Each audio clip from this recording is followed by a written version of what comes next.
Well, Irapuato, a long time ago, at the time where the revolution was working in the country, was one of the most important centers of the railroad.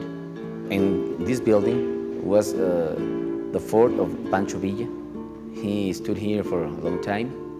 My mother even hated the name of the revolution because she said they were terrible. The revolution was made on trains.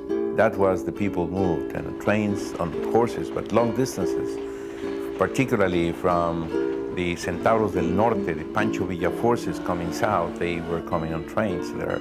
This is reflected in folk songs, and it reflected in just the way the railroads were constructed from south to north.